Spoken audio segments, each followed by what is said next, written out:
What's up, everybody? Welcome back to Big T's Reviews and Reactions, and we're doing another one. Now we're going to be doing a reaction to the 5 real horror stories of dating scary people that sound fake but are true. Like, comment, subscribe, and let's get into it.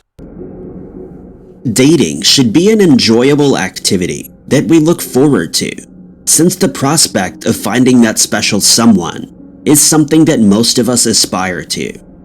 But there are some dating horror stories that will make you think twice before meeting up with someone again, since people can be very unpredictable and in some cases downright dangerous.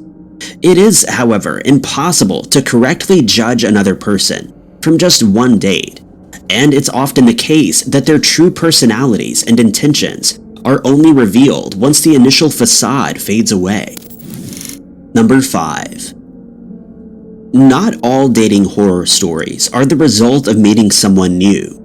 In the case of an unnamed woman from Memphis, she had been dating her boyfriend, Jabari Albritton, for 5 months before he showed his true colors. On the 13th of August, 2021, Albritton met up with the woman to go to a local mall and have dinner. Afterwards, they decided to drive around for a while. But at one point, Albritton started doing donuts in the middle of the street, something that the woman saw as dangerous and did not enjoy. He was spotted by police when they ordered him to stop what he was doing and pull over. He decided to ignore their orders and flee instead. The couple drove as far as a gas station, and the woman decided to get out of the car in order to remove herself from the situation. But Albritton was now brandishing a weapon. He grabbed her by the back of her neck and forced her to get back in, after which he fired the weapon into the air. The victim told police that Albritton then drove to a Regions Bank at a shopping center in Mendenhall in Memphis, and forced her to hand over her ATM card along with the PIN number. She intentionally gave him the wrong PIN, but when he figured out what she had done, he began assaulting her with the weapon. That is so dangerous. Police will tell you, look, short of doing anything that's going to harm you, like, if you're being held captive or you're in danger, do what the assailant says. Don't play hero. Don't try to think to live for the next day. And ripped a $2,500 ring off of her finger. He then fired into the car's floorboard and told her that if she didn't give him the correct PIN number, he would end her life. She complied and went back to the ATM. But while he was attempting to enter the PIN once more, she jumped out of the car and ran to a gas station at a nearby Q-Mart. She entered the bathroom and phoned for help, while Albritton fled the scene in his red Mustang. The woman was able to provide police with his description, as well as that of his car, and before long, he was tracked down. He was eventually taken into custody and charged with aggravated robbery and aggravated kidnapping. He's currently still awaiting his sentence. Number 4. On the That was a very lucky lady. Lucky. 11th of May, 2021, an off-duty Clayton County Police deputy was on his way to work when he decided to stop at a QT store to pick up a few snacks. Moments after he entered the store, a woman ran inside, frantically screaming for help. He approached her and asked what was going on, and she told him that a man was inside her car and that he had a firearm, and he had been holding her against her will. The deputy, who was a member of the Sheriff's Hill Fugitive Squad, radioed for backup, and a Jonesboro police officer responded immediately. When the 2 officers approached the woman's vehicle, they spotted the man inside, but when he realized he was cornered, he reached for his weapon. The deputy and officer both drew their weapons and ordered the man out of the car, and he complied. After surrendering, the man was identified as Labarise Hayes. The woman would later tell police that she met Hayes at a club 2 weeks before the incident. They'd only gone out on one date, but the man had arrived unannounced at her house the previous night, stating that he was moving in with her. She refused and asked him to leave, after which he produced his weapon, refusing to leave her house, and he held her against her will until she was rescued by the deputy and the officer. Hayes was taken to the Clayton County Jail, where it was discovered that he had several types of illegal substances in his possession, which he was charged with, along with the weapon that he was carrying. He was also charged with kidnapping, assault, making terroristic threats, as well as possession of a firearm by a felon. These people are really lucky, man. Like, these stories are... You can't trust anyone. You just can't. It's too dangerous to trust everyone. Number 3.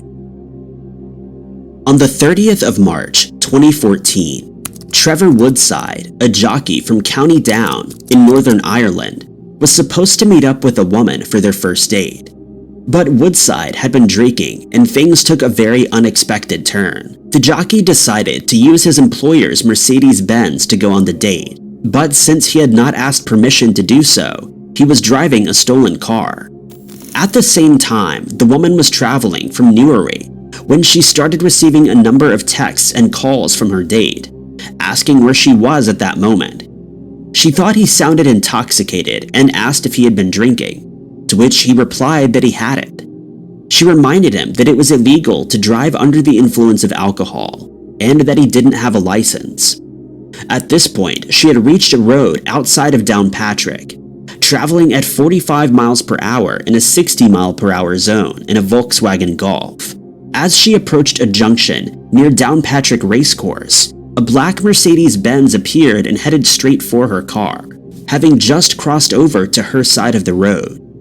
One witness described the black Mercedes as having passed them at speeds like a rocket and stated that the woman did her best to swerve out of the way, but the collision was unavoidable, and the jockey crashed head-on into her vehicle. The woman's Golf spun around on the road and eventually careened down an embankment, coming to a rest between a clump of trees. The impact of the incident was so great that her car's engine was left behind sitting on the road. Woodside's stolen vehicle also spun around and came to a rest on a grass verge. The woman lost consciousness but survived the ordeal after being freed from her car. She told police that she felt physically sick when she found out who the driver of the other car was. She would ultimately have a plate inserted into her foot, as well as skin grafts and other surgeries done due to the accident. Woodside remained conscious throughout the incident and only complained of a slight backache. He was arrested and cautioned while in hospital. When tests were done, he was found to have had more than twice the legal limit of alcohol in his system. At his trial, it was revealed that when the Mercedes was inspected, the speedometer had become stuck at between 75 and 80 miles per hour. Woodside was ordered to spend 21 months in custody and a further 21 months on license following his release.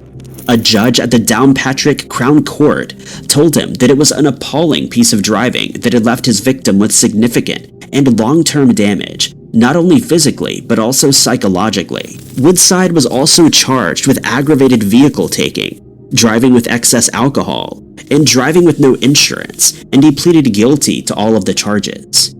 He received concurrent sentences of 18 months in prison and has been banned from driving for 6 years, after which he'll be required to take an advanced driver's course. Number... He could have killed himself and that lady. I would have never given his damn license back. You can ride horses. 2. On the 11th of August, 2020, Selena Rivera Apodaca, a 24-year-old woman from Kent, Washington, met with a man who she had matched with on a dating app. Dating apps. Started with the Facebook killer. You just never know what you're getting. I always want to hope. I always want to find and see the best in people, but it's just not a good place to be anymore in this society. You just have to always look over your shoulder and be aware of every situation you're in. They arranged to meet up at the Hyatt Regency Hotel in downtown Boston, where they would be having their first date. They both arrived on time and met in the hotel lobby. after which they decided to go to her room and spend the next half an hour chatting and getting to know each other a bit better. But then things took a sudden turn for the worse. The woman reached into her luggage and produced a pink taser, which is advertised as being able to produce 3.5 million volts of electricity, enough to immobilize just about anyone. She placed the device under his armpit and told him to keep still while she rummaged through his pockets. She went on to steal $140 in cash before the man managed to break free, and he fled from the room.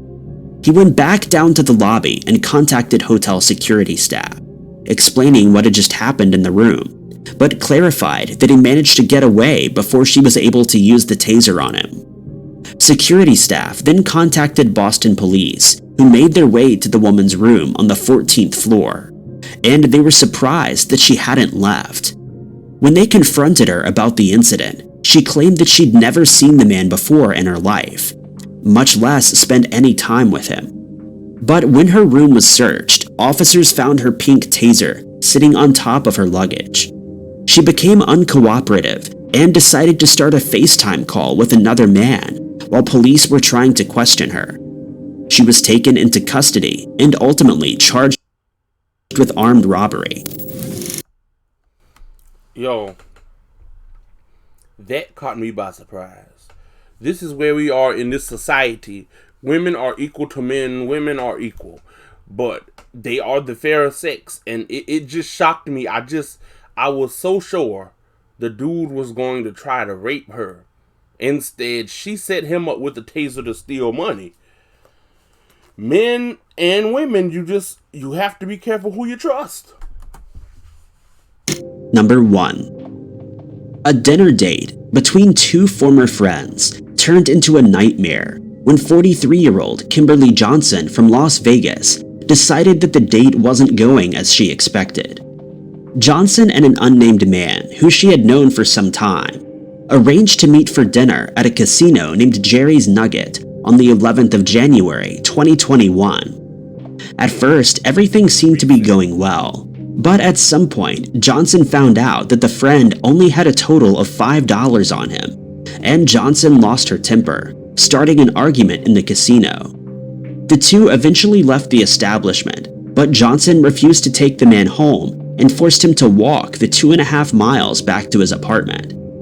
It's believed that he was expected to return to the casino with more money, but about 20 minutes after he had arrived home, he started hearing splashing sounds coming from his apartment window and the front door, which he found strange. He went to investigate, and as soon as he opened the door, saw Johnson in the doorway, and in the following moment, she set fire to the gas that she had just poured around the front of his apartment. What? The front door and doormat instantly caught fire and were engulfed in flames. The man slammed the door shut and retreated back inside, but Johnson wasn't done, and she used a wooden-handled hammer to break the front window of the bottom-level apartment. The man claims that she then set fire to her own handbag and threw it through the broken window into the front room of his apartment. When the man was later interviewed by police, she stated that Johnson was under the influence of an illegal substance and that she was fully intent on burning his apartment down and ending his life, all because he was short on money and unable to pay for their dinner. Luckily, the fire only caused damage to the apartment, and neither Johnson nor the date were hurt during the incident.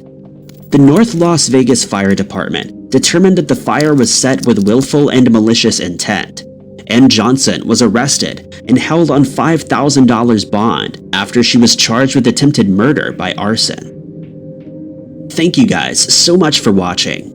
If you liked this video, be sure to hit